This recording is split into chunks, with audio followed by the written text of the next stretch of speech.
But I would get this question when I give seminars, which is, hey, for a given country, why do two strangers ever trust each other? And I'm like, well, I could tell you about environments. And that was my first work. And I thought, oh, man, I'm so full of crap if I can't actually answer the most basic question. I meet you on the street, or we're going to do a business deal. Why the hell would I trust you? Right? Forget the business deal has a contract. So easy to violate, get around contracts. Let's be honest. At some level, we got to shake hands and decide to work together. That was the voice of Dr. Paul Zak, Distinguished University Professor, Claremont Graduate University. Welcome to Insights from the Coalface, elevating leadership beyond the boardroom. I'm Sarah Cole, a former solicitor turned life coach and founder of Cole Forums, the peer support network for CEOs and general counsel. This podcast is your exclusive access to high-trust conversation designed to inspire and empower leaders like you to thrive not just professionally but personally. In each episode, we'll delve into the challenges and triumphs of leadership, offering actionable insights and strategies to help you navigate complexity, foster resilience, and achieve authentic growth. Let's get started, and together we'll take your leadership beyond the boardroom. Dr. Paul J. Zak is a distinguished university professor at Claremont Graduate University and is in the top 0.3% of most cited scientists. Paul's 2 decades of research extending the boundaries of behavioural neuroscience have taken him from the Pentagon to Fortune 50 boardrooms to the rainforest of Papua New Guinea. His most recent book is Immersion, the Science of Extraordinary and the Source of Happiness. Besides his academic appointment, he is a 4-time tech entrepreneur. In 2017, he founded Immersion Neuroscience, a software platform that allows anyone to measure what the brain loves in real time that is used to improve outcomes in entertainment, education, advertising, and emotional health. He is a regular TED speaker and has appeared on Good Morning America, Dr. Phil, Fox and Friends, ABC Evening News, and his work has been reported in the New York Times, the Wall Street Journal, USA Today, Time, The Economist, Scientific American, Fast Company, Forbes, and many others. Paul Zak, welcome. Thank you very much for joining me this morning. Of course, Sarah. Morning for you, afternoon for me. That's right. So I wanted to thank you, first of all, for joining me today, but just to give listeners a bit of background to when I was first introduced to some of your work back in February 2020, just before the pandemic. You were invited to speak at an event I attended, and the research just blew me away. I loved your thoughts on trust, which was a subject that's very close to my heart even then. And your book, which you kindly gave me a copy of, here it is, and for the listeners, I've got it in my hand. Trust Factor really made an impression. I remember I wrote to you briefly afterwards, just to thank you for passing it to me, because it just resonated with so many of the companies that I was speaking with that were looking around culture in a lot more depth. I mean, I think it was already a big conversation by then, 2020, but it's just seemed to have picked up even more of a pace since then. And the one thing that stuck with me that you said, trust is like air. When it's present, nobody really notices, but when it's absent, everybody notices. Tell us a little bit about that relationship with trust. How did it start? What's your story, Paul, your journey, if you like? Yeah, I originally was working on why countries are rich or poor. So in the West, we have countries that have been rich for 1,000 years, essentially, or 800 years. And in kind of diving into that, you see there's a key role for culture. Culture with a small c. I'm not trying to identify those good or bad.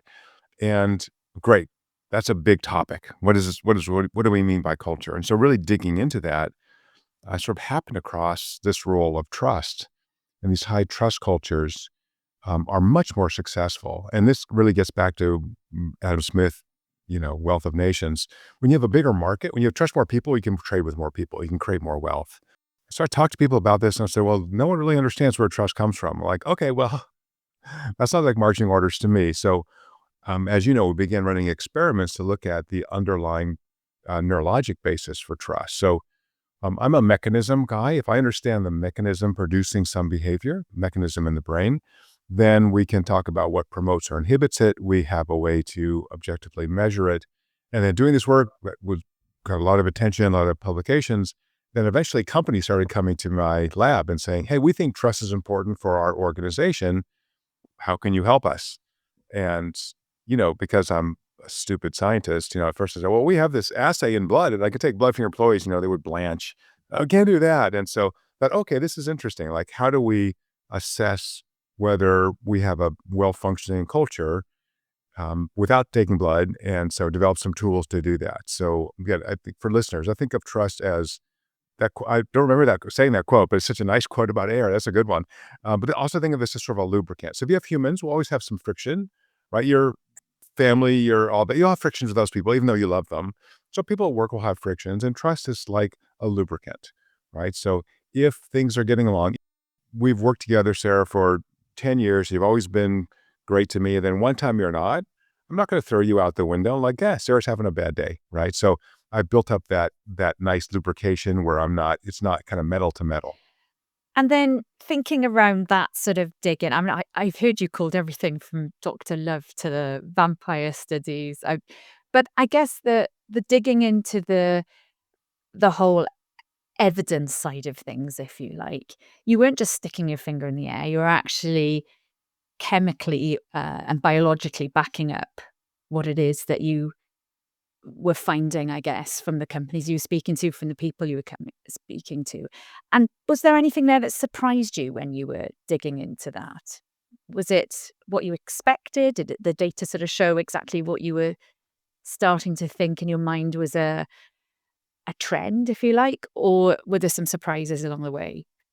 I mean, a lot of surprises. The wonderful thing about research is you think you know what you're studying, and then years later you find out what you were really studying. One of the, I think maybe two key takeaways. One is that as social creatures, humans have a very strong bias towards cooperation and trust. Getting on airplanes, eating in restaurants, right? That's all. Trust is embedded in all those things. So sort of assume the best, right? I think most of us do this anyway, but as an operating system, assume good intentions, right? And there's something called the fundamental attribution error. So if I interact with you and you're cranky with me or uncooperative, we generally jump to, oh, you're a bad person. What we've actually shown is that for a variety, for thousands of people, we've tested the brain basis for trust and cooperation, that about 98% of those are people who are cooperators. You see some non-cooperation in about 5 or 6% of those, of people who are, quote, good people. They don't have a personality problem. You're not a bad person. They're having a bad day, essentially. So high levels of trust, high levels of stress, these actually inhibit mechanistically in the brain the desire or ability to cooperate. And so this is really good news that we should be much more careful about assuming bad intent and just assuming rather than assuming a bad day. So I think that's really nice and interesting. And then once we move into that realm where I'm assuming good intentions, then we have a level of generosity of spirit where I really want to give you, a lot of leeway. So from a leadership perspective, if I see a bunch of bad behavior, if I see one set of bad behavior, probably not too concerned about it. Maybe your dog died, maybe you had a fight with your spouse. I see a pattern, I see two or three of those, and we have to have a conversation, right? So oftentimes I have people who are frustrated in their life, in their work, and probably like you, I fired a lot of people in my life, and almost all those people take me to lunch afterwards because I work with them. They're not happy. I'm not happy. But I hired them, right? So it's ultimately my responsibility. I'm like, gosh, I thought you'd be great here. We gave this a shot for 6 months. Just seems like it's not working. So again, I'm not assuming bad intent. I've fired a couple of people like stealing. Okay, that's just go. You need to go now. Never talk to me again. You're a bad person. That's bad. Or you're having some major crisis using drugs. I don't know. I don't want to get involved. But usually it's good people who are just, I don't know, or they've maxed out what they can do for your organization, and that's okay. And many of those people are still friends of mine. We still stay in touch, and I fired them. So again, I think that's assuming the good intent goes a long way. Yeah, I think just looking back on my own journey, I may have not been a good fit somewhere, perhaps. And it's only with hindsight, isn't it, that you think to yourself, maybe I wasn't my best during that part of my life. for whatever reason. It's really interesting hearing you talk about that because I think it resonates with me. And do you think there's a defining moment then in terms of when you as a leader with that hat on, 'cause you've got many hats, had thought, yes, trust is kind of that relationship is actually going to make me successful or not as a leader? Oh, for sure. I used to really be, particularly when I was younger, kind of a hard ass. Like, I just like, hit your marks. I don't care. Don't whine. I don't care if you stay up all night. Get it done. And what happened was I was cranky with people and they were cranky with me, and performance really went down, objectively.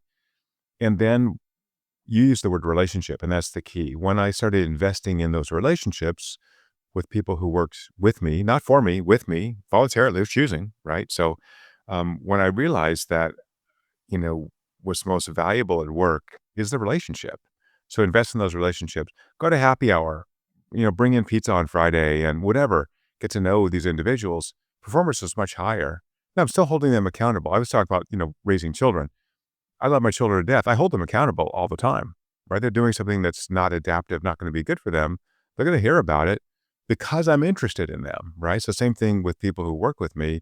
If you're missing your marks, we got to have some conversations, right? Maybe there's a bad fit. Maybe you need more resources. Maybe I pushed you too hard. Most of the people who work with me, I tell them at some point you will be frustrated with me because I'm trying to get the best out of what we're doing. And that means I'm going to push you to do things that you don't think you can do, or I think you can do them better. But that's my job, right? My job is to get the best out of you, of our organization, and it gives you a chance to grow. So that challenge stress is actually really good neurologically. It's really good for humans.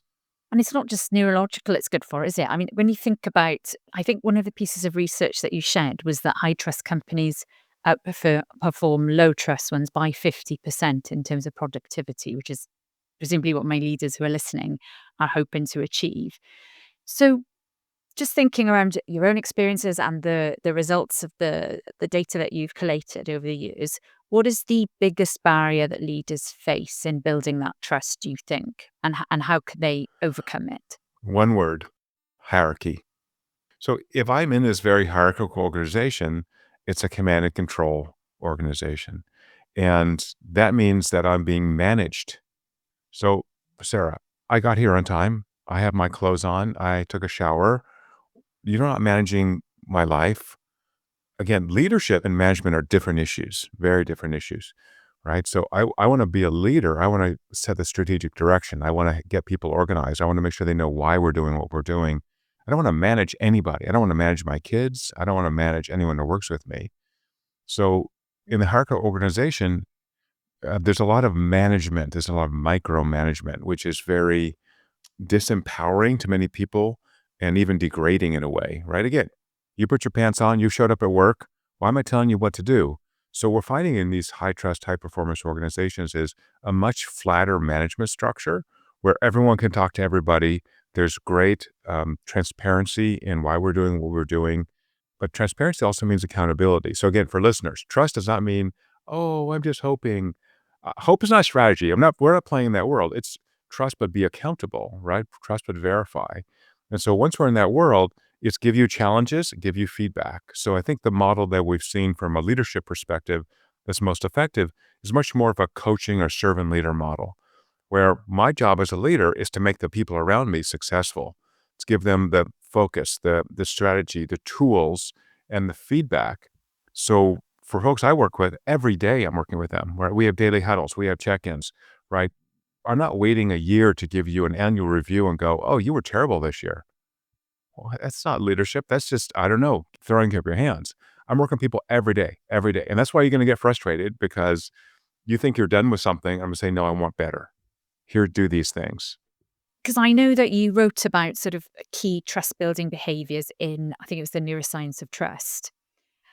If you had to list them, just briefly, what would be the top or the key trust building behaviors? Right. So we found there's sort of 8 key components that are the foundation of organizational trust. I won't go through all of those, but the ones that are most important, we made a free survey. It's actually at ofactor.com. People can use it. And you can assess which ones are high or low for your organization, right? Get a bunch of employees to do this.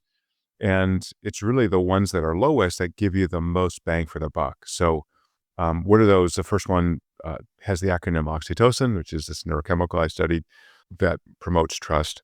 And so the O is for ovation, which is my word for celebrating victories. So if I'm building relationships with the people who work with me, I want to celebrate the wins all the time.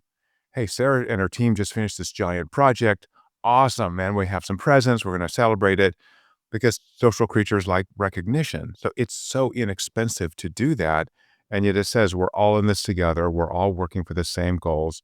Let's recognize how important and how much effort Sarah and her team put in. It's not hard at all. So if ovation is very low, which we found, start on that one, right? So I mean, just one example, but these 8 foundational factors for organizational trust um, actually span the entire set of factors we've shown statistically that tell us how much trust is in an organization.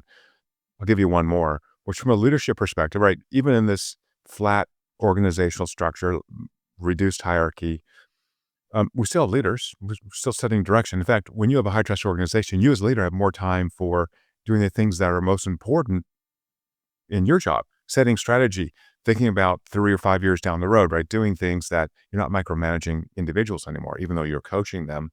But that leader, himself or herself, must also be trustworthy. But if you say X and do Y, people go, well, the boss isn't following what he or she says they're going to do. Why should I? Implicitly, right? People are not saying this explicitly. So I think it's from a leadership perspective, own your mistakes, right? If you say you're going to do something, do it. If you can't for whatever reason, then you've got to go and make amends and fix that and own it. Hey, you know what? I told you on Friday I'd get this thing done. We had a major crisis. The power went off. All the machines were down, and I missed your meeting. I'm really sorry. I'm going to make it up to you. I'm happy to meet on the weekend or whatever that is, right? So if you own that, you go, well, everyone owns what they're doing because we're in this high trust environment, including the big boss, then you kind of set the tone. So you've got to walk the walk. I mean, all of this, especially around the oxytocin, um, which I know you, uh, I think it's called the trust molecule a lot, but I think you really dug into that and researched it quite extensively. Was it the moral molecule, I think? Hmm. Yeah, my first book. Yeah. So if that is something we're seeking as a, if you like, a biological reaction to good leadership, to connection, to all of the things that we want to develop in individuals so that they can cultivate this trust environment. How did you identify that in the very first study that you did? And how can we recreate that? Because I've seen, claims that you can sort of like physically take something that will build your oxytocin levels. I mean, do you give any credence to that kind of thing, or is that not your experience? About 3 questions there, sorry, but Um, yeah, yes and no. There's 14 questions there. So when it sort of happened on trust as this among the most important factors that social scientists have ever found to explain why countries are rich or poor, this is big news. And we developed a theory of trust and where to test it. And a lot of people wanted to talk to me. And I would get this very simple question. And this was about at the country level. So the legal structures, the social structures, all these factors that affect trust. So why trust is super high in, say, Denmark and super low in Colombia. But I would get this question when I give seminars, which is, hey, for a given country, why do two strangers ever trust each other? And I'm like, well, I could tell you about environments. And that was my first work. And I thought, oh, man, I'm so full of crap if I can't actually answer the most basic question. I meet you on the street or we're going to do a business deal. Why the hell would I trust you? Right. But forget the business deal has a contract. So easy to violate, get around contracts. Let's be honest. At some level, we got to shake hands and decide to work together. That's a really good question. And it really hadn't been answered in any of the ologies I looked at, sociology, psychology. No one really knew. So my background's in neuroscience. And so I started looking at all the animal literature and discovered this neurochemical oxytocin in rodents seemed to signal a safe conspecific. So you smell mediated normally in rodents. So I smell this other little rat in my burrow and I go, oh, that's Sarah. She's awesome. I'll kind of affiliate with her. We can stay safe or warm or whatever. I thought, okay, well, how do I measure this in humans? We developed a protocol. In animals, you drill into the brain. Which I don't know a ton about humans, but I'm just guessing drilling into your skull is not going to be super cool. So developed a way to measure oxytocin release with very rapid blood draws. Great. How do I get the brain to make oxytocin? So a Nobel Prize winner in economics named Vernon Smith had developed an experimental task that measured trust and trustworthiness using monetary transfers towards strangers.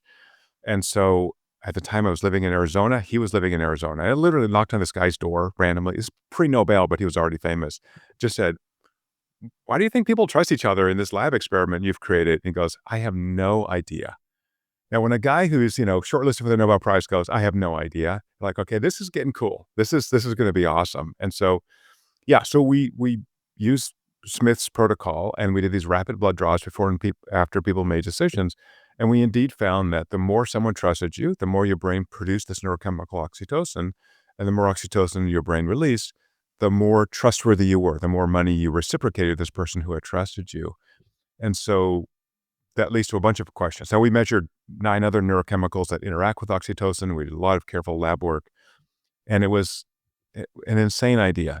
Most neurochemicals work on 2 levels. One in the peripheral nervous system, we call those hormones. One in the brain, we call those neurotransmitters or neuromodulators. We're looking at oxytocin in the brain, which no one had really thought about in humans. And so this is kind of big news. And as you said, then the next question is it really causal? Is oxytocin causing you to trust or not? And so we developed a protocol where we can shoot synthetic oxytocin into human brains through the nose safely. We've done this about 700 times. No one's died. No one's actually even got ill. And we show causally, oxytocin actually makes you trust other people. And so there's a bunch of caveats there. But, we looked at, 20 different ways to induce the brain to make oxytocin. Here's the punchline.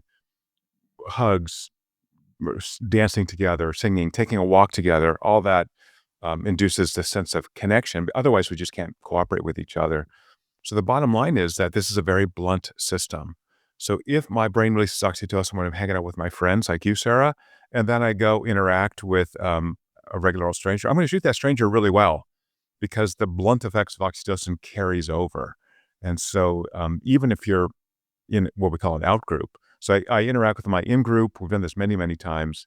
And I have this great time. We release oxytocin. And we're cool. We're doing stuff together. And then I interact with an out group in a measurable way. And they sort of share the money tasks, for example. I'll treat that out group just like you're in my in group. So I think of oxytocin as kind of melting that self-other divide. It's like, you're my sister. You're my brother. We're going to get along great. And it does that for about 15 to 20 minutes once it's released. So that's the biological sense in which oxytocin facilitates very effective cooperation across a broad set of humans. Right, so we have this built-in system that's very sensitive. Lastly, the infusion is just to show causation, right? This got a lot of attention, and those experiments are easy to run. Many people have done them. They don't resolve the symptoms of autism, which people look at very early on, or lots of other symptoms. So it's really, again, understanding the mechanism behind this. One more quick thought, Sarah, which is, now you know the mechanism, you can ask, like, what promotes or inhibits oxytocin? So one of the really powerful inhibitors is high levels of stress, mechanistically in the brain. I can tell you why that works. But the other is, and we're back to now organizations and hierarchy, high levels of testosterone inhibit oxytocin release. Right? So if I'm in a competitive environment, high testosterone increases with competition in men and women. I don't want to have this cooperation. Now I can have both. I can have competition and I can release both oxytocin and increase my testosterone. But in experiments where we administer synthetic testosterone to individuals, we radically diminish oxytocin release, cooperative behaviors. So if I'm walking into the office, me, the leader of my organization, in the $10,000 suit, driving a Ferrari, and I'm God's gift to the world, I call that dominance displays. So now we're like, screw you, I'm the boss. You're way below me on the social status. So that inhibits cooperative behavior because now I'm in this hierarchical micromanagement world. Versus one of the in the U.S. really successful big box stores called Costco. The guy who started this, Jim Senegal, every day, he was a billionaire, never took more than $100,000 a year in salary. His board complained he was like, I got stock, I don't really care. He would wear that little short sleeve white shirt with a name tag that said Jim. He'd be in the stores almost every day. This guy founded this multi-billion-dollar company, and he knew people's names. He would talk to the customers. He'd move boxes. People loved this guy because he was on the front lines. And yeah, was he the boss? Was he setting strategy? For sure. People know who he was. Of course they did. They loved him, as opposed to the Ivory tower suppress. guy. Yeah, the guy who's showing off because he's got some insecurities. Let's say we're a leader now and we're listening, and maybe we're feeling we've fallen into that category in the past of being in this hierarchy, and we're trying to repair trust. Is it even possible to repair the trust in your experience? It's a great question. What we find is if people are authentic about owning the mistakes they've made, it's easy to repair trust. So a real apology. So, I've been married 29 years, and sometimes my wife still does the fake apology. I'm sorry your feelings were hurt. That's not an apology. Or I'm sorry, but I had to. That's not an apology. There's no but in apology, honey. So I'll call her out on that. It happens. It's really like, I screwed up, right? I'm really, truly sorry that I made your life worse in some way, and here's what I'd like to do to try to make amends for that. Oh, everyone understands that, right? I was having a really bad day, and so I really try to be nice to everybody, and I think that's a really important part of life. I was in South Korea a couple months ago, and, it's a very long trip, and you're traveling, and you're tired. I get to my hotel, and there's some issue with the just wanted to go in the hotel. You've been traveling for whatever it is, 16 hours, 17 hours. And so I put my feet up for a couple hours before I have to go to dinner. And there was some issue with the hotel. I remember being a little bit cranky with the support clerk, and it might be in English, who knows. And I went back to my room. I'm like, man, I was not very nice to this lady. And it was partially it was just tiredness, right? So tired, manifests in the brain as a stress response. And so, yeah, so I wasn't at my best. Oxytocin on the floor, I'm guessing, right? Yeah, it wasn't at my best, and then I reflected on that was not kind of me. I was unkind, and I should apologize to this lady who I didn't see again, sadly, but, it's really owning what you're doing, and so from a leadership perspective, it's super powerful. So this is in my Trust Factor book, um, but vulnerability is a superpower, right? Like, "You know what? I can't do this thing, you guys, but I need your help. We have to get this done." So an example I've given my lab is some years ago, we do this what's called high frequency neurophysiology. We're collecting brain data 1,000 times a second. And we use a lot of machine learning tools now to extract, behaviors or relate that to behaviors. And we started doing machine learning. I didn't know a lot about it, but I had smart graduate students, PhD students who knew how to do this. I'm like, okay, let's apply machine learning to these data. I've read a couple of books. You guys are going to work on it. We're going to learn together. I didn't say, I'm an expert in machine learning, because they would know right away I'm full of crap, right? As opposed to, hey, I think this is really important for all of us. Let's just figure this out together. So again, if you're a leader, you don't have to know everything. What you do have to have is a clear vision, right? And be able to articulate that vision, but you don't have to be the expert on everything. And equally, I suppose if there's strength and vulnerability, I know you've done a lot of work on happiness, and I think you've got a book coming out, which Yeah. I'd love to hear more about. Is it The Little Book of Happiness is on its way to us? So I suppose the opposite side of the coin is if we're going to feel happy, if we're going to achieve that holy grail, if you like, of being happy, is are these things as well that could lead to that? So vulnerability, um, accountability, all of those traits. So recent research out of your neighbors at Oxford University showed that about 50% of people's happiness is due to the quality of their social relationships. Awesome. What do I do with that? What's the quality of my social relationships compared to what? What's the baseline here? There's no good baseline, right? So, what we found is how to identify neurologically the value that people get from social emotional experiences. And so that could be going to Disneyland, going to Harry Potter World, which by the way is fabulous. I've been there, or with my kid. So, what are those relationships and activities that create so much value for my brain that I'm really thriving, right? So thriving means I'm getting a lot more happy experiences than unhappy ones. And those are quantifiable neurologically. And we've developed technology to do that, which, by the way, is free. Anyone can use it. So the app is called Six. If you just search the App or Play Store for Six Wellness, it'll come up. So we showed you need six of these well-defined high-value moments per day. And so a couple interesting things for work come up. So one is that we find that people tend to get more high-value moments at work than at leisure. Well, why would that be, right? Well, at work, I have a clear goal, I have outcomes, and I have people, right? So almost all the work we do is in service of other people, right? I'm either working with my colleagues, I'm working with customers. And so having that social goal, that social component increases the value neurologically. We're social creatures. We like to help other people. That's essentially what we get paid for. But we do it in our normal life, our non-work life.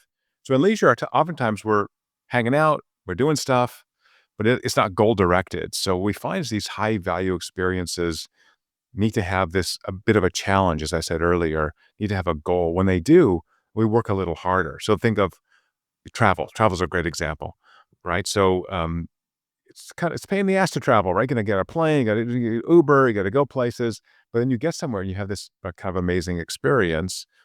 And now think of that as a high value moment, but then add in, do that with someone you really like or a couple people you really like. It adds to the value of it, right? So, like you, Sarah, I've been in all kinds of weird, exotic places all the times by myself because I'm working and then I'll bop around. Or South Korea was super interesting and had a wonderful time. And then I met friends in South Korea and, my enjoyment went up, 100% because they live there. They're showing me around. We're having these amazing meals and it's all great. So, by curating your life for those experiences, including at work from a leadership perspective, if I can create these challenge goals, stretch goals for my employees, then I'm helping them thrive in a very real sense, right? I think when you come out of work and you just nailed it, and then you get home to your family, like, hey, what happened today? Like, oh man, it was like crazy day. Like, we didn't think we could do this thing. We did it. Now you have a great story.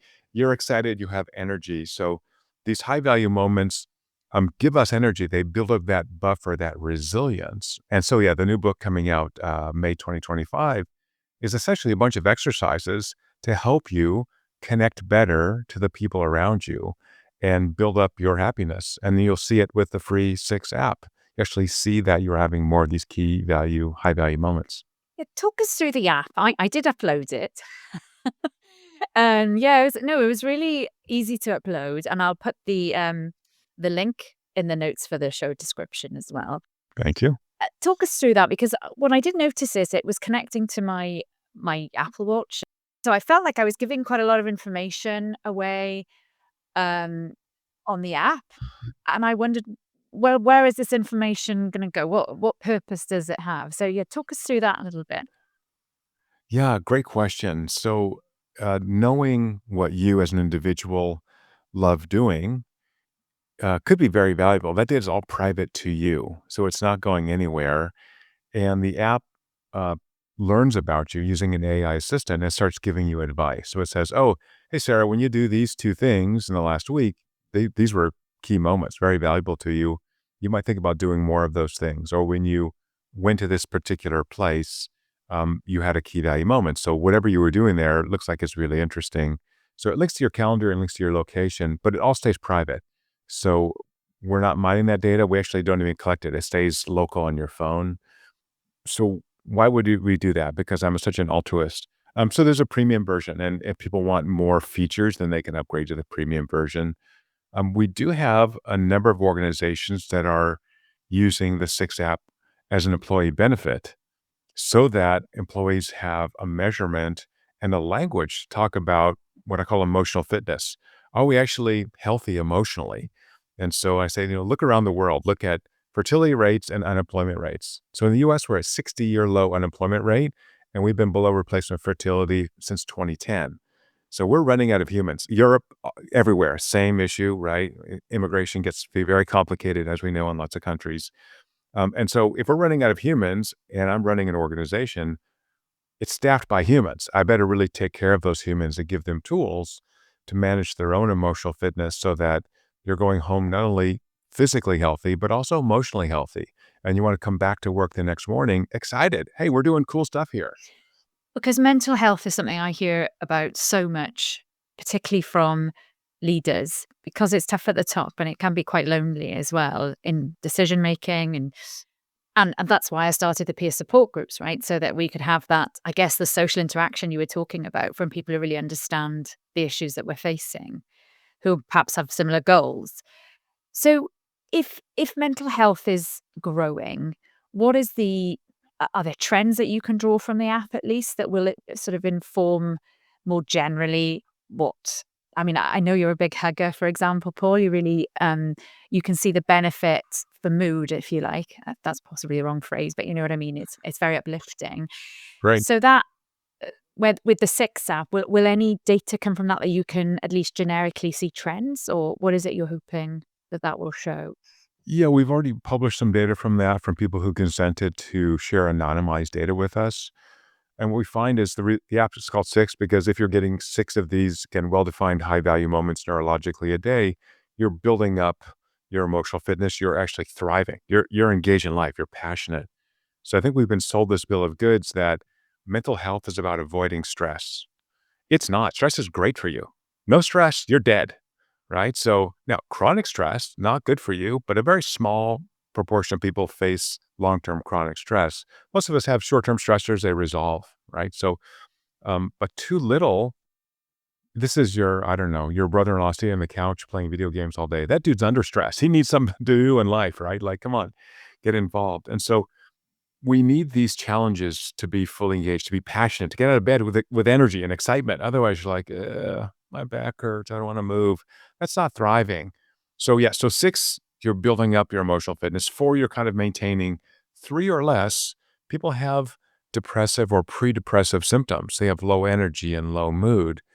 And so from a leadership perspective, I can give this to my employees as an employee benefit and go, hey, here, and the app has a library of resources. Here's some resources you can use if you're not reaching these emotional fitness goals. We have, you can talk to therapists, telemedicine appointment. You could join this group, have these activities. We have a volunteer group that helps clean up the environment. Whatever that is, do some stuff. And that stuff almost always involves other people.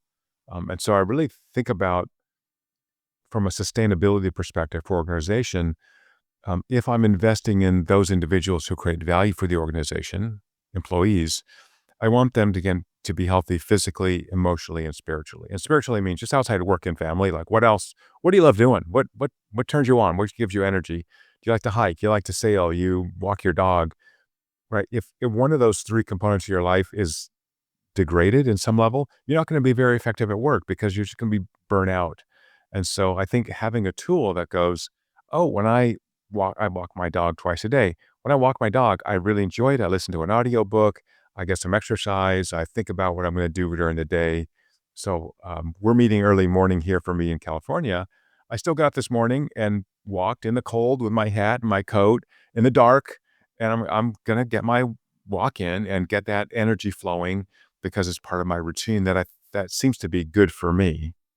6 instances doesn't sound very many. I mean, what is the average that people hit? Is it 5, 6 or less? Yes, between 3 and 4, actually, and Wow. so Okay. think of 6 as like 10,000 steps, like it's hard but achievable, right? So, and then Apple will actually begin to learn about you and again, give you advice on how to get better. So, again, having that language, I think, is easy. I need to get my 6 key moments a day. It shouldn't be that hard, right? And you're right, that could be hugging someone. You know, Sarah, when you get old enough like me and you have, like, friends who call up and say, "I just wanna tell you I love you," and you're like an amazing friend, like, "Oh my god, how lucky am I that people love me," and, you know, like, you can just do that, right? You can think, "Oh," so the app lets you share your kind of not all your data, but, like, green or red with people you like or trust. And so let's suppose we share each other's data, and I see, "Oh, Sarah's been in the red zone. She's been not functioning very well or not thriving for 3 days." I can send on the app, I could send you like a heart emoji or a thumbs up, or God forbid, I could call you up. "Hey, Sarah, you That's shared great. your data with me. It looks like you're not doing so well. Let's go grab a coffee. Let's get together and talk." Or, you know, you've been in the green zone for 5 days. "Holy crap, you had an amazing week. What did you do?" Like, let's get together and talk. So, it reminds us to be better social creatures, right? Like, we can't survive on our own. We have to thrive with other humans. I know sometimes that sucks. Other humans can be complicated, but ultimately, a la the Oxford University research, it's the quality of those relationships. So it really means investing in relationships, right? So I started thinking about this with lunch. Like when you meet people for lunch, it's nice when someone else pays. And when you're kind of younger, you don't have a lot of money, you just for mental accounting, like, see, Bob hasn't paid in a couple of weeks. And I think, man, food is cheap. I'm so lucky to have people that I'm taking out. I'll just pay for lunch. I don't care. It just doesn't matter to me. Like, I'm so blessed to have these great friends. Why do I care about $40 or something? It means nothing to me. But the friendships, that's the most important thing. Yeah. So investing in those relationships, which again, I didn't know this before because I'm not very smart. Before I did all this research to figure out how important those social connections are. I mean, for me, I'm just seeing the value in it because we hear a lot of talk about self-care, and I often think, "Well, what does that mean?" It's very individual, isn't it? Right. And I think, yeah, you might know some obvious things, like, about walking your dog, and I'm very similar, actually, get in touch with nature, but, whether I'm doing that 6 times a day, I think that's very unlikely. So, yeah, it would be really useful to understand myself a bit better and know what floats my boat, if you like. So, yeah, I can really see the value in it. What's the most surprising insight that you found from the data that you've Well, seen? you sort of suggested this. One of the most exciting things is that people don't know what they love doing neurologically. And there's a reason for that. And in psychology and neuroscience, is this separation between feelings and emotions. So feelings are my self-reported how I think about something. So I'm looking for, how much do I like these mints? On a 1 to 7, I don't know. Compared to what? Compared to my kids? I forget my kids. They're cranky sometimes. My dog's perfect, right? My dog's at 7 out of 7. But I can't compare my dog to Mints. So feelings are filtered through what's appropriate to say, and, you don't wanna say whatever, "I hate your baby's ugly," or something, you would just wanna say that. Anyway, but emotions are the underlying physiologic response to the experience you're having, which are outside of conscious awareness. These emotional responses are largely unknown to us without a piece of technology. And so I think that's the difference, where people all the time kind of our super users who, have my email, will, send me notes about, I can't believe I really I thought I kind of hated this thing. So concrete example, um, key moments do not have to be happy necessarily. So we had a super user who was in a very minor car accident with an older lady who was, I think, kind of confused. And she checked on the lady's fine, and, blah, blah, blah.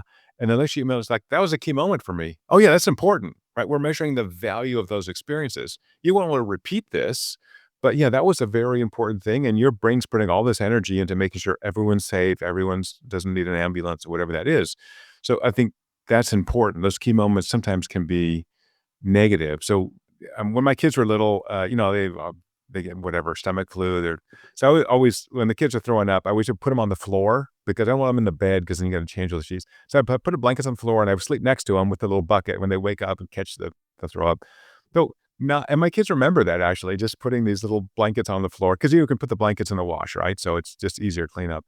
And, I don't know, it was easier a couple times with both of them probably, and they're like, "Dad, I remember you sleeping on the floor with me when I was really sick, and I'd wake up, and you'd catch my throw up and clean me up," and it was the nicest thing. I'm like, so again, key moment, it's important, right? I gotta take care of this kid and all that, but not super pleasant. No, not up there. Yeah, but valuable, valuable. And in retrospect, think of the investment in that relationship, right? Like, of course, you're gonna take care of that child. That's your child that you love, but it was meaningful to them. For me, it was, I'm just doing my job as a parent, but for them, it was, they remembered it. I'm really interested in this emotional side of things and how it maybe shapes decisions. I mean, I know your research in neuroeconomics has sort of highlighted that emotions help shape decisions, but how do we balance that sort of emotional side with, I suppose, a more, I want to say, rational side of things? For high stakes decisions, maybe ethical decision making or something like that, because they shouldn't always be driven just by emotions.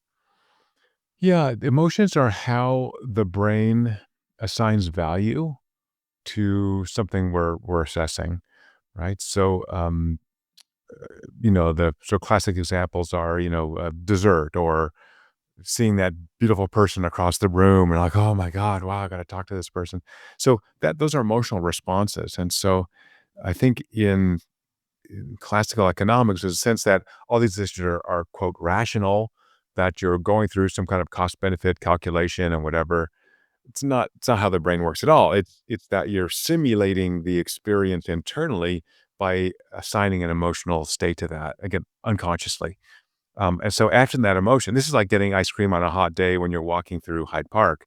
Like, oh my God, it's hot. I'm burnt. And there's an ice cream guy. Oh, that is like when you're thinking about spending, I don't know, 5 pounds for ice cream on a hot day, you're like, okay, totally worth it. I'm in Hyde Park. It's burning hot. I got to do it. So why would I make that decision? Well, because I'm simulating the emotional response. I've had ice cream on a hot day. I can guess how it would feel, how pleasant it would be. And 5 pounds is more than ice cream is worth, but it's the experience that I'm paying for. So I think somehow we have degraded emotions as vague or unimportant. Oh, like it's applied to women often. She's too emotional. Sometimes men, but often for women, which is not fair at all, right? So emotions means you're alive, that you care about stuff, that things are happening in your life. So let's say people are too emotional, means that they're passionate about this thing, right? So again, you can be overwhelmed with emotions. I'm not saying that happens, but um, without that emotional response, we're not really living, and we're certainly not happy or thriving. Yeah, and there's this idea that um, they're separate, that you can't be emotional Right. and Right. rational at the same time. Exactly. And they're not. And so, yeah, so if we look at, I mean, this is kind of relevant, but AI making decisions or robots making decisions without that tagging of value, then we're going to get into areas where doing this kind of cognitive cost benefit calculation, self-driving car, which has three people in it, should I save those three people and run over the one old lady in the street? Well, rationally, you say yes, but from an emotional perspective, if you were actually driving that car, you're going to do everything in your ability to not hit that poor person, right? So again, I think because of the emotional response. I hit a dog once with my car on a very dark street, and I felt horrendous and had to find the owner. Didn't kill him, luckily, but had to find the owners, and it felt awful. And I never want to do that again. And God forbid I should ever hit a person with a car. Right. Mm. So again, we can simulate that. We've been to movies, we've read novels. We have the sense that would be a very negative and potentially long-lasting experience. And so one of the things we're doing with, for example, veterans, others who have are higher risk of mood disorders and things like suicide, is giving away this free app so that again they have a language and an ability to assess whether they're thriving or not, and then share that with people who have been through the same experience. So if you've been in combat, you have a whole different view than people who have not, like me, who have not been in combat. I might intellectually understand it, but I don't really emotionally understand it. Having people trying to kill you while you're doing your job, just it's outside of my experience. But people who've been through that have this very deep bond. And so I think, finding that social support is really important and then investing in those individuals. And that touches on another subject, doesn't it, around emotion, which is empathy. You're saying, "Oh, yeah, I'm able to empathize, but I don't know Right. exactly how it would feel to be shot at or what have you." And I think you've linked oxytocin to enhanced Yeah. empathy as well. Yeah, exactly. Can that cloud your decision making, having too much empathy? Oh, sure. The great question. Oh, I love this, Sarah. Thank you. Yeah. So I've worked, as you know, and like you have, worked with many, many business leaders. And that question's come up a number of times where you avoid firing someone because you just feel you're going to feel bad about it because you like them, but they're just not performing well. So that's kind of like you're over empathically engaged with that person as opposed to, so I think of firing people as doing the best for the organization, right? It's, the example everyone gives is cancer, but I think is bad. If your finger's gangrenous, I'd rather chop off that finger and have the organization live. So a poorly performing person is a kind of little gangrenous appendage to your organization, and the organization has to survive more than the person. And again, I can fire you in a very nice way, we hired too many people. I know you're trying your best. It doesn't seem like you're working well here, or we're going to have that honest discussion. So I think you can't have too much empathy. I think we have to think about, what's best in the big picture, even for, individual relationships, right? There's some abusive relationships where you feel too empathic. Well, this person's mean to me because they're having a bad time, and I'm going to absorb that abuse, which, maybe for a short term, for someone in your family, maybe you want to do that. But at some point, you have to think about the overall picture of the organization. So, yeah, I love that question. On the other hand, I think if you have no empathy, you're a robot, right? So I do want to have that sense of what Adam Smith in the theory of moral sentiments called fellow feeling. The great Scots, right? The Scottish Enlightenment was amazing. And so that fellow feeling, I think, is very important, and it's easy to develop it. I just have to open myself up a little bit and listen. So again, for my own poor leadership skills, 20, 25 years ago, when I've just hit the numbers, I don't want to have any emotional responses, as opposed to, I have a former graduate student who works in my company named Beth. This is a concrete example. She's so in the lab. I got in the lab in the morning. She walks in. She's a PhD student, and PhD students, you have them for 5, 6, sometimes 7 years. So you get to know them pretty well. So, I go to their weddings. I, want them to all have babies and name them after me. No one's done that yet, but I'm still hoping. And anyway, so she walks in, she's super happy, and she's like walking on air. So I want all my second family, my graduate students, to again get married. And so I'm like, "What happened? You're so happy. It's Monday. Why are you so happy? Like, did you fall in love this weekend? What's happening?" Teasing her. And she goes, "You know what? I've lost 15 pounds. I started running. I'm going to do my first 5K in a couple weeks, and I've never felt better in my life. And I can't believe that you noticed. I was happy." And she has told me over the years how much it meant that I just recognized that she was having a great day. And so how it took 60 seconds, right? But I saw her as a human being, not as an employee, not as human capital. That's a terrible word. You're a human being. You'll have good days and bad days. And let's recognize both, right? And so that's having a bad day, I would say the same thing. "Hey, are you all right? It looks like you didn't sleep well, or do you need to be here? Can you just check in with your team and go home?" Or so again, I'm into sustainability and long-term profitability. So that means I've got to invest in these individuals and be empathic enough to understand all the information I'm getting from their emotional states, which is leaking out from the way they talk and behave and walk and all that. And so again, I think, I'm trying to be a better human. Maybe I'm just trying to be human. You can check with my wife on that. But, just like be a good human being and just connect to other people. And by the way, I go to a happy hour. There's no confusion on who's writing the checks. You can go to happy hour with people who work with you and still be the boss. There's no problem there. I think that's a really good point, and it's something again that it's interesting you said, "Oh, it's easy to be empathic." I think a lot of people would disagree, or they certainly struggle with it. And I wonder if you've got, I mean, that's a really good one that you shared, that maybe to try and notice, observe what's going on with your employees or your coworkers. What else can they be doing to try and strengthen trust, or that try and develop that empathetic side and the emotional intelligence side? Because we've already established from what you've said that that's going to actually make their organizations more profitable. So this is worth investing in, right? This approach. So what else can they be doing? Yeah, there's a bunch of easy ways to do it. But one is to really get to know that person as a person. So I was very skeptical years ago before I did this research on these offsites that are like, we're going to go whitewater rafting or rock climbing. Yeah, it's just a waste of money. Actually, we find is that under moderate stress, like whitewater rafting, people build stronger relationships. And so doing something together, almost anything you do together in unison, will build those strong relationships and open up those emotional channels. But sometimes we do kind of shut down. I think you kind of suggested this. I got to have too much, right? And this is now happened to me because I've worked hard to be a better empathic person, that now I absorb a lot of the unhappiness or stress of other people. I'm much more acutely aware of that, which I wasn't before.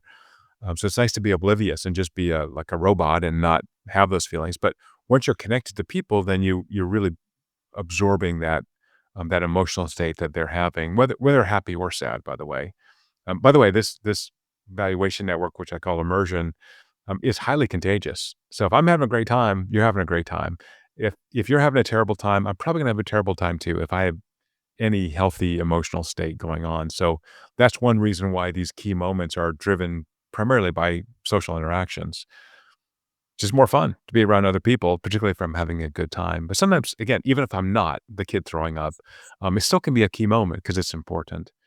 So doing something together, singing, dancing, rock climbing, something physical, singing, doing something funny. So I gave a talk in London a couple years ago. Very, very hot day, outdoor. Well, it was a kind of a covered thing, but it's outdoors. And big screen behind me. I had one 30-second video to play. It was so hot that the screens all went down. And there was a funny commercial of this for Diet Coke, this weird girl dancing. This was at Nudgestock a couple years ago, which is run by Ogilvy. And, uh, and so people couldn't see my video. So I started doing this weird dance on stage. Now I'm measuring immersion, and the gig was for each speaker, at the end of the day, I would come up and tell you who was the best based on how much value they create for the audience. We're measuring the audience's brain responses. Who was number one? Me. Why? Because I embarrassed myself to try to illustrate the video I could not play because the computer screens went down. And we all laughed. We're all sweating and hot, and it was just like a release. And so I think, again, it's that vulnerability. It's that ability to not take yourself too seriously that's very attractive. And so from a leadership perspective, have fun, right? Life's pretty short. And yeah, sometimes it's stressful and we got to get stuff done. Try not to be a jerk, like, again, when I was younger. So again, I'm a big guy, 6'4", 205 pounds, weightlifter. So I have high testosterone because I can measure myself. And when I was younger and in leadership positions, I literally in my brain every day, every hour go, try not to be an ass, try not to be an ass, just to remind myself. And if you do that enough, and as you get older, your testosterone falls, just remind yourself to try to be a human being and just reflect and slow down. Oh, that's the other thing is, we have these kind of, rapid emotional responses. Take that 3-second break. You don't have to reply right away. Slow it down and try to assess whether what you're doing has good short-term and long-term benefits to that person, to the organization. And so slowing down decisions generally allows for a better reflection and better decision making. Ooh, that was a mouthful. And better connection, right? That's what I'm hearing as well. I mean, Yeah. I'm a great believer in relationships. I think they will definitely be what differentiates us from AI, and the machines, right? The emotional side we've all been talking about, and this sort of idea that we're all wired to connect. What worries me, or what I'm seeing more and more as an issue, and I think this really speaks to what you've been saying about these high value moments, is how do we achieve that, particularly in a remote or a hybrid work environment? That's a bigger challenge. Yeah, a couple things. That's a great question. So in the US, we've had a number of large organizations like Amazon and Google now require people to be in the office. Oh, the federal government, now under President Trump, requiring people to be in the office every day. I'm of two minds on that. When you're out of the office, you are demonstrating trust in those individuals, right? So again, if you're giving people goals, you're coaching them towards success, whether you're physically next to me or not, it's almost irrelevant. So one of the key components of trust is autonomy, giving the person autonomy. And I'm still going to hold you accountable, right? I'm going to do a check-in every day or twice a day or whatever, make sure you're on progress. So what we're seeing in the US is a lot of companies that are seeing a spike in midweek. So if I have the option to come in, we see Wednesday's the most common day that people come in the office. Next most common are Tuesdays and Thursdays. And then people would like to stay home Mondays and Fridays. I think that's fine. I think we're seeing 2 or 3 days in the office can be enough. That gives the employee some of that social interaction that we helps build relationships. But we've actually done research pre-COVID lockdown showing that this kind of conversation gives us between 50 and 80% of the neurologic value as an in-person meeting. Surprisingly high to me. And we've done this a couple of times that actually the video conference ain't bad. So should I reveal should I reveal something surprising about myself? So once I had children, I became a huge movie crier. I am the worst. And so but think about I think about that neurologically, right? So you're in a movie, you're cognitively intact, you're not on drugs, you know there's a fictional story, you know these are paid actors, and at the end of the movie, when the boy dies or the girl dies, people cry. Why? Because we've transported ourselves in that situation. So again, there's that shared emotional state. So this is pretty good, right? I'm making eye contact with you. You're making facial expressions. We're sharing emotional states. In person, a little more, right? Because in person, we have touch. I could give you a hug. We have smell. We have other senses that can kick in. But a quarter of the human brain is devoted to vision, a quarter, much more than any other animal. And so we're very visual creatures. So visuals not so bad. So yeah, if you can't be there in person, check in. I think for fully remote teams, I think if you're a leader, once a month they should all physically be together. So most of my company's leadership team is in Colorado. I live in California, but I travel a lot. So whenever I'm traveling over their state, I will roughly once a month, every 4 to 6 weeks, pop in for 24 hours or 36 hours and meet with my team there. So, it's fine. They get FaceTime with me and vice versa.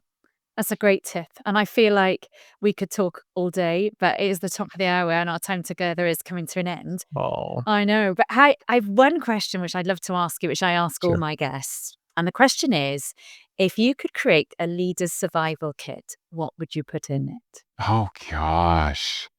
That's such a great question. I think I would put in a plastic ear. Do explain. Um, you know that old saying that you have, two ears and one mouth, and that you should listen twice as much as you speak. I think, particularly in leadership positions, we feel like we have to be running everything from every meeting to investors. I think the more we listen, the more we learn, and the more effective we are. So I've worked very hard in my life to shut the hell up a lot and absorb information, build a library of information, and then slow down and make a better decision. So I think just having that little ear on your desk is a reminder that even though you may be the leader of something, that there are smart brains all around you. And so shut the hell up once in a while and just listen. That's gold. Thank you so much for your time today. I've thoroughly enjoyed our conversation. Till the next time. You're the best, Sarah. Thank you. That's it for today's episode of Insights from the Coalface, Elevating Leadership Beyond the Boardroom. I hope this conversation left you with fresh insights, new perspectives, and a deeper connection to the challenges and opportunities of leadership. If you found value in today's discussion, I'd love for you to share it with your network, leave a review, or reach out to me with your thoughts. Leadership can be a lonely road, but it doesn't have to be. Let's keep learning, growing, and supporting each other. Until next time, stay resilient, stay authentic, and keep leading with purpose.